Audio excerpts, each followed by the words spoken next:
वक्रतुंड महाकायं सूर्यकोटि समप्रभ निर्विघ्नं कुरु मे देवं सर्वकार्येषु सर्वदा।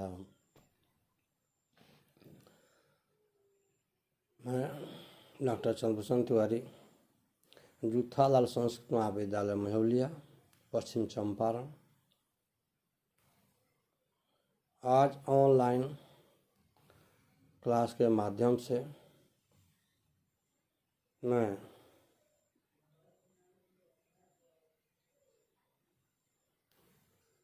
शास्त्रीय प्रतिष्ठा तृतीय वर्ग साहित्य प्रतिष्ठा के छात्रों को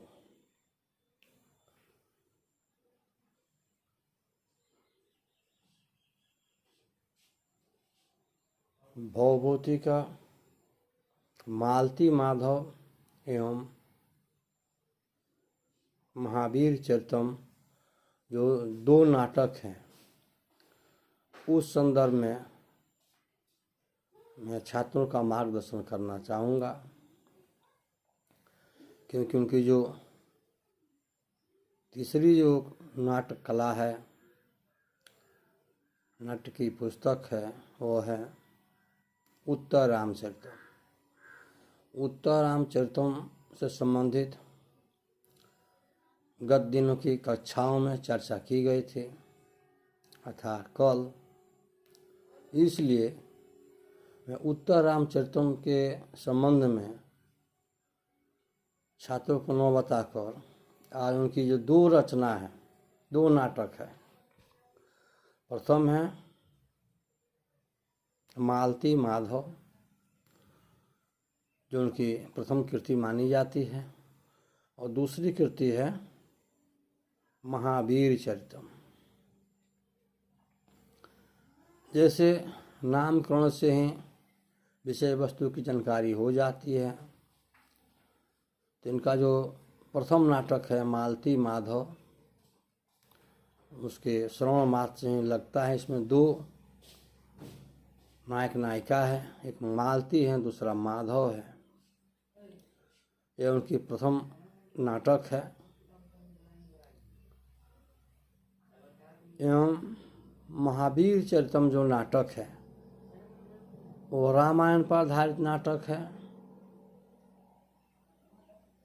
महावीर का अर्थ हनुमान से लिया जाता है, और यह रामायण पर आधारित नाटक है। जैसा कि कल की कक्षाओं में मैंने बताया था कि भगवती ब्राह्मण वंश में उत्पन्न ब्राह्मण कुल के नाटककार थे, और इनका जन्म स्थान दक्षिण भारत रहा था।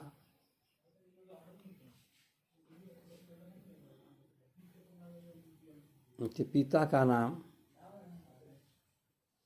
नीलकंठ था और माता श्रीमती चतुर्कर्णी थी।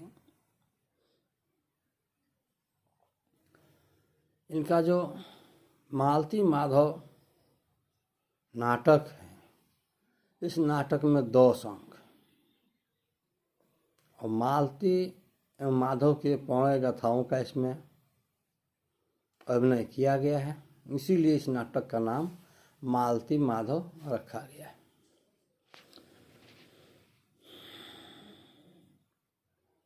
और मालती माधव के जो 10 अंक हैं, उस अंकों की संक्षिप्त कथाओं को मैं बताना चाहूँगा।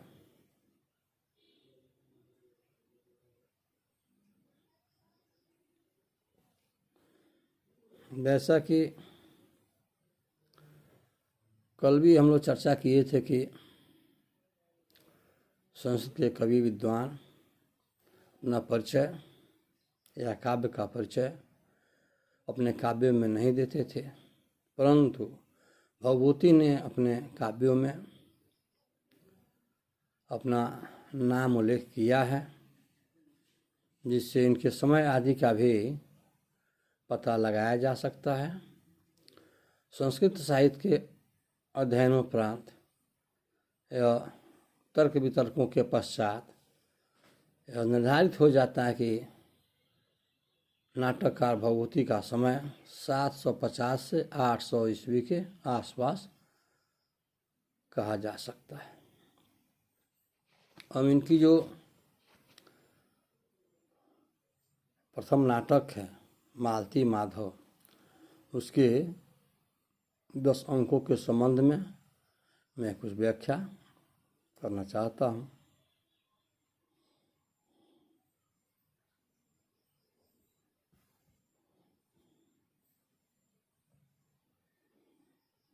माधव विदर्भ देश के मंत्री देवराज का पुत्र है। विदर्भ राज्य के जो मंत्री है देवराज, उन्हीं का पुत्र माधव है। एवं मालती पद्मावती नरेश के मंत्री भूरी बसु के कन्या है। दोनों मंत्री आपस में परामर्श सलाह मशवरा करते हैं कि मैं अपने कन्या और पुत्र का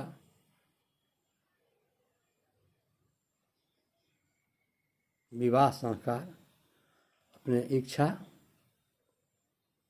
कुल परंपरा के अनुसार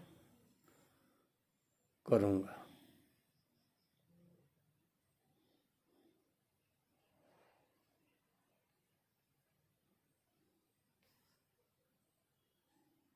नंदन पद्मावती नरेश का नर्म सचिव है और मालती पर आसक्त होता है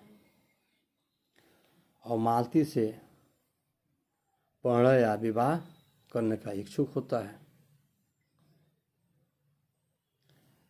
दूसरे अंक में राजा के आदेशानुसार भूरी बसु मालती का विवाह नंदन से करने को उद्धत है।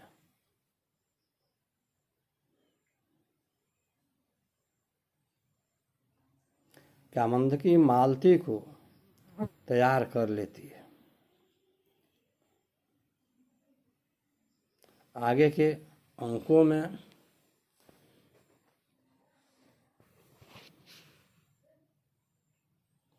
मालती और नंदन की विवाह की तैयारी होती है।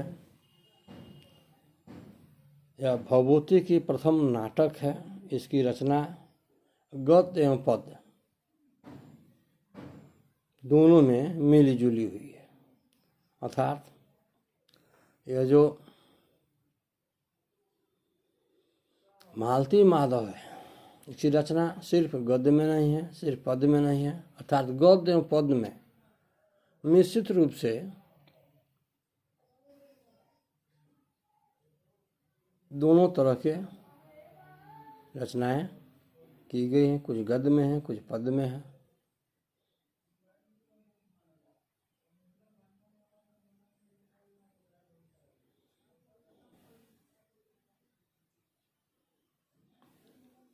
मालती माधव की रचना सरल एवं सुभग है। जैसे भवभूति ने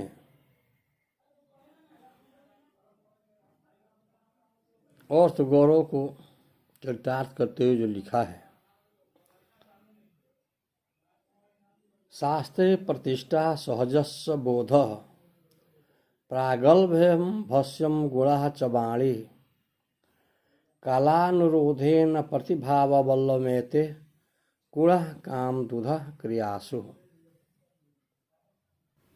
ठीक उस प्रकार पति और पत्नी के सामंजस्य को बड़े ही सरल भाव से भवभूति ने अपने नाटक में दर्शाया है।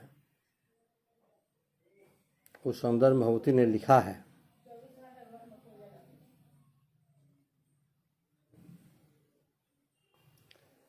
प्रेयो मित्रम बंधुना वा समग्रः सर्वे कामः स्वे दिधि जीवितम वा स्त्रीणां वार्ता धर्मदाराश्च पुंसाम इत्यम योगम बदस्यो ज्ञात अस्तु। प्रकार हम देखते हैं कि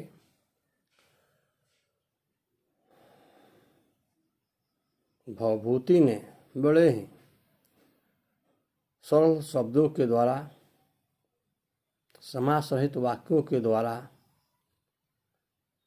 विषय को वर्णन करने की कला अपने नाटकों में दर्शाए है। ठीक उसी प्रकार भवभूति की जो दूसरी नाटक है, उसका नाम है महावीर चरितम।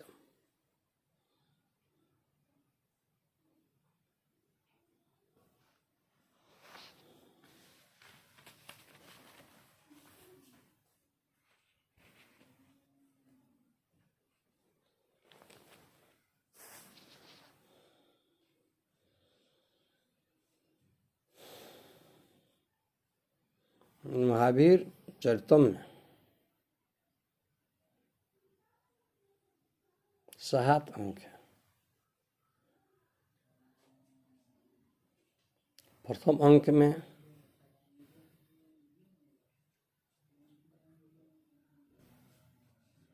राम के विवाह से लेकर राज्याभिषेक तक रामायण की कथा है।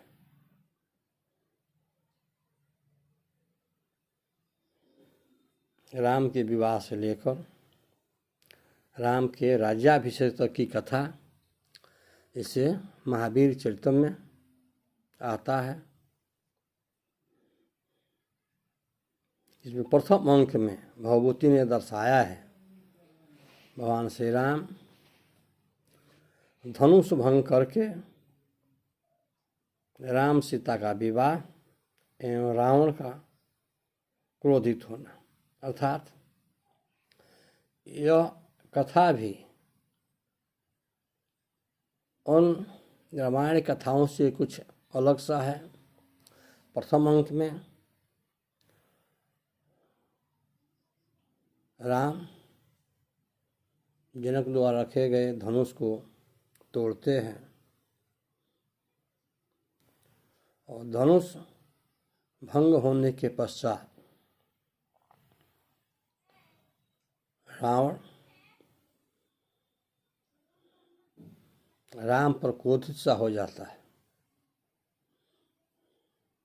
यह एक थोड़ा अंतर रामायण की कथा है। उसी तरह दूसरे अंक में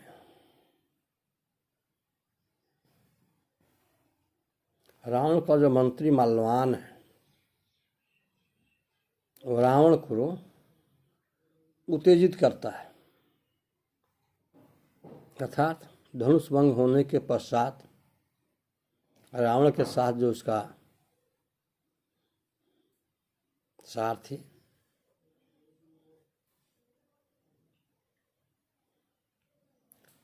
माल्यवान, उसका जो मंत्री है वह भी वहाँ स्वयंवर में उपस्थित है। धनुष भंग होने के पश्चात वह माल्यवान रावण को युद्ध के लिए उत्तेजित करता है। हे रावण, तुम युद्ध करो। कि राम ने इस धनुष को भंग किया है। और तीसरे अंक में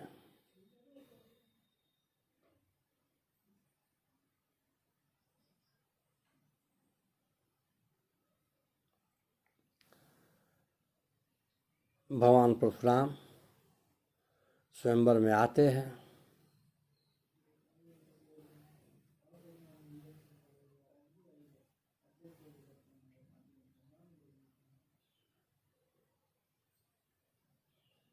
और स्वयंवर में आकर राम के साथ वाक युद्ध करते हैं। वाक युद्ध का अर्थ होता है बातों की कहा सुनी, बातों का तर्क वितर्क, अर्थात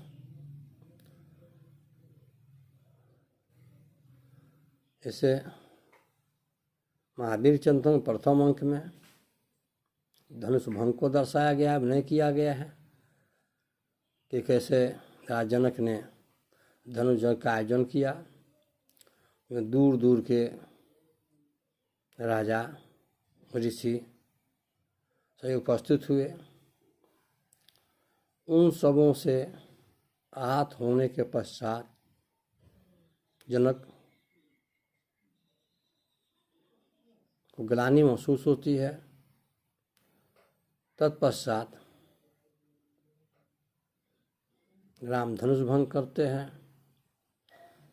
राम के धनुष भंग होने के पश्चात दूसरे अंक में जो है, रावण का मंत्री माल्यवान रावण के साथ आया है।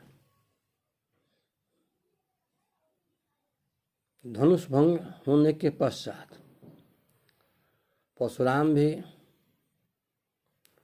उसे यज्ञ मंडप में आते हैं। यह रावण का मंत्री माल्यवान बार बार प्रयत्न करता है कि रावण और परशुराम के क्रोधों को बढ़ाया जाए, अर्थात वो परशुराम को भी युद्ध के लिए प्रेरित करने लगता है। हे परशुराम, तुम्हारे सुरक्षित धनुष को जो राम ने तोड़ा है बिना आदेश के, इसलिए उसे दंडित करो। इसी बहकावे के क्रम में तीसरे अंक में परशुराम राम से वाक युद्ध करने लगते हैं, अर्थात बातों की कहा सुनी, बातों की तर्क शुरू होती हैं और दोनों में वाक युद्ध शुरू हो जाता है।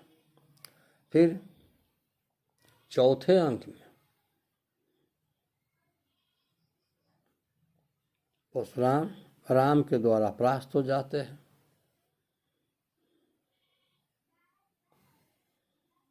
परशुराम को विदित हो जाता है कि मेरा अवसान हो गया है और राम का इसे भूतल पर जन्म हो गया है। इसलिए परशुराम वह परास्त होकर यज्ञ भूमि से निकल जाते हैं।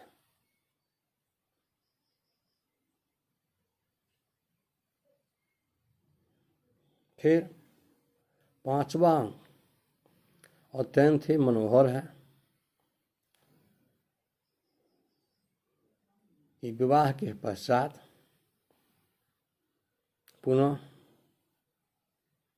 सीता का हरण होता है,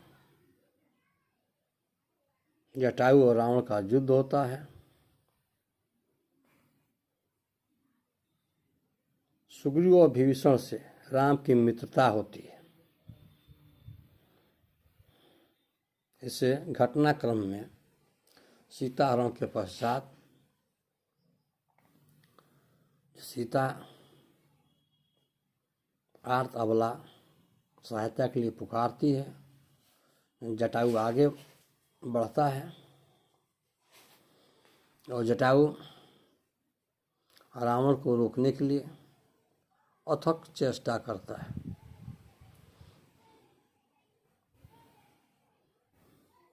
उसी क्रम में रावण को क्रोध आता है, जटायु को मार देता है, पंख काट देता है। जटायु आहत होकर गिर पड़ता है और रावण अग्रसर हो जाता है। इसी घटनाक्रम में राम लक्ष्मण सीता की खोज के लिए वन में भटक रहे हैं। उस क्रम में सुग्रीव से मुलाकात होती है, सुग्रीव से मित्रता होती है। फिर विभीषण से मित्रता होती है। यह पांचवा अंक समाप्त होता है। फिर छठे अंक में राम रावण का घोर संग्राम होता है।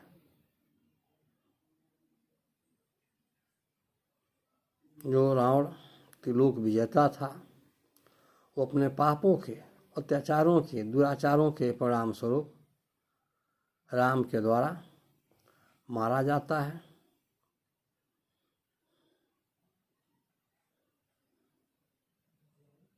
पुनः राम लंका से अयोध्या लौट आते हैं। इसका जो 7वां अंक है वह भी अत्यंत महत्वपूर्ण अंक है। महावीर चरितम के 7वें अंक में सीता की अग्नि परीक्षा ली जाती है। अर्थात वह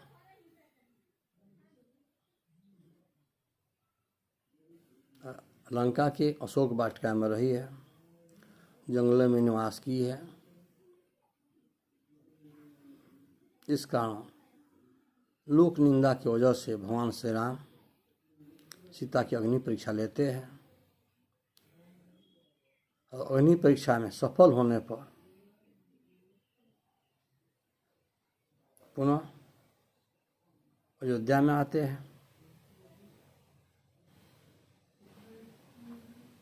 अयोध्या आने के पश्चात पुनः राम का राज्याभिषेक होता है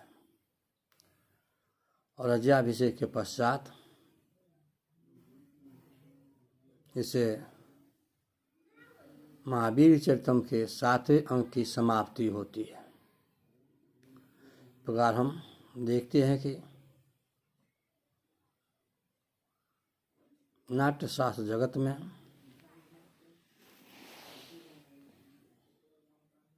नाटककार भवभूति, कालिदास, शूद्रक,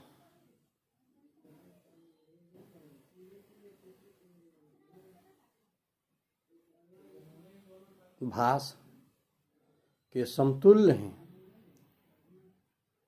नाटककार देखते हैं। इनके 3 नाटकों में जो मालती माधव श्रृंगारिक नाटक है, उनकी साधारण सी प्रथम नाटक है। लेकिन इसके पश्चात जो 2 नाटकों की रचना जो इन्होंने की है,